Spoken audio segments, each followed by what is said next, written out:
Hello everyone and welcome to Bloggerna Everything and welcome back to the channel. And yes, Barcelona Super Copa champions. Once again, Hansi Flick getting the job done for Barcelona in a cup final against Real Madrid. First Clasico win of the season, and I have to say, of course, Barcelona did go down to 10 men, and this one ended up being a lot closer than it probably would have or could or should have been, in my opinion. But hey, that's what happens whenever the referee just keeps giving Real Madrid as much additional time as they want.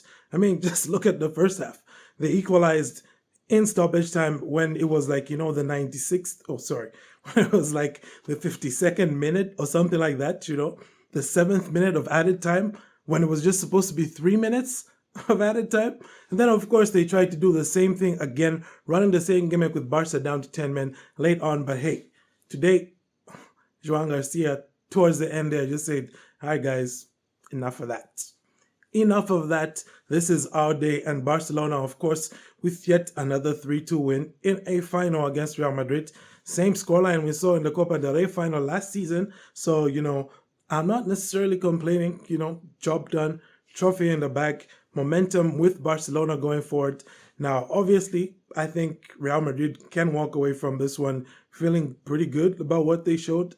I don't see how any of their fans really are going to be ranting or complaining. Like, there's really not much you could do beyond what you did here, okay? And, kudos to them. They, except for, I think, the first 22 minutes up until the water break. In fact, that water break, guys, tell me, what did they put in the water during that water break? Because how the heck do you go from 0 goals in 22 minutes, okay? 0 goals in 22 minutes before that water break. And then after the water break, we suddenly see 4 goals scored, okay? In a period of about maybe 18 minutes or so. It was just like, it was ridiculous for me, There was definitely something that they put in that water to get those players to play that loosely. And honestly speaking, I was expecting the second half to be more of a go fest than it ended up being. But of course, Barcelona did get to walk away with the win. And of course, very, very fortunate on my part that,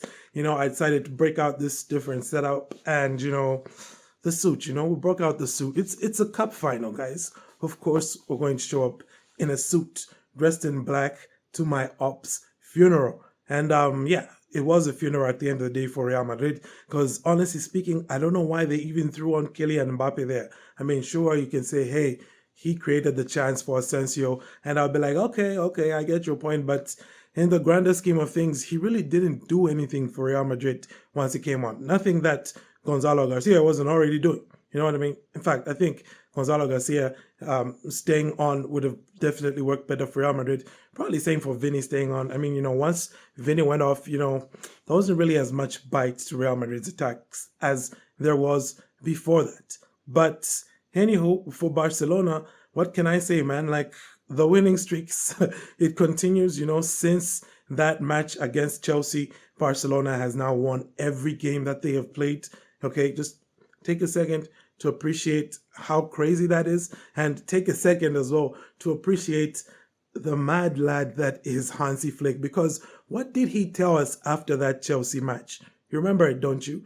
He said, hey, just wait, all my players are getting back now, okay? Judge me when everybody is fit. And I have to say, okay, Barcelona even threw on Ronald Araujo towards the end there. You know what I'm saying? And they still secured the result. And we all know Araujo right now is not yet ready to be playing competitive football. All right. But it was an El Clasico, and Hansi Flick said, bruh, you can pick up your mental health stuff tomorrow.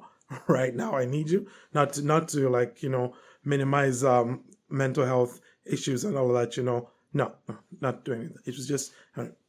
Anyway, moving on from that, Barcelona now have to start focusing on trying to retain their Copa del Rey title. They've got a match coming up this week against Racing Santander. There will be no suit for that. I'm not yet sure if there's going to be the setup I've got going on. If we're going to do that again, you let me know in the comments if this is something you want to keep.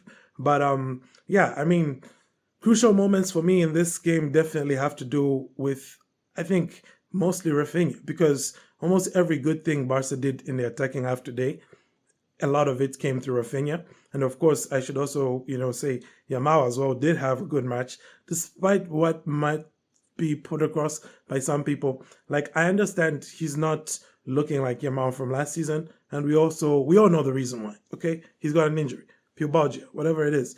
So he's not really rested since the time that he had that injury. So naturally, he's not going to be at the same level that he was last season. But I thought despite all of that, he did have quite a few moments where, he had the Real Madrid defense, inside and out, twisted up, he definitely was not locked down in this one. And it's a shame that we didn't get to see Rooney Bargi. I would have really liked to see Rooney Bargi in this one, because I think he would have just cooked up a storm against that Real Madrid setup. I mean, Real did start out, all cagey and playing with three at the back. Had guys like Steve McManaman talking about, maybe this is Xabi Alonso reverting to his, Bayer Leverkusen days. And honestly, I should just say, please, ESPN, find better commentators next time, okay? We can keep Ian Dark. I'm cool with him. But Steve McManaman is a fanboy, and it shows the entire time he's doing his commentary. And he makes some of the stupidest criticisms I've ever heard of players. Just go and watch some of the things you're saying about Fermin Lopez against Bilbao up until Fermin Lopez scores, and then all of a sudden he's now showering Fermin Lopez with praise. So honestly, it's probably like, one of those things, just a by the way thing. Honestly, I was not listening to the commentary. I had, streamers up. I had a stream on one screen with the audio from the game muted because I could not stand McManaman. Anywho, that aside, Barcelona march on here. Like I said, good win, and look, good performance as well, I should say, from Joan Garcia on the night, made those crucial saves towards the end to secure the trophy for FC Barcelona. And hey, him and Marcus Rashford and Ronny Bardaj now have their first titles as FC Barcelona players. And,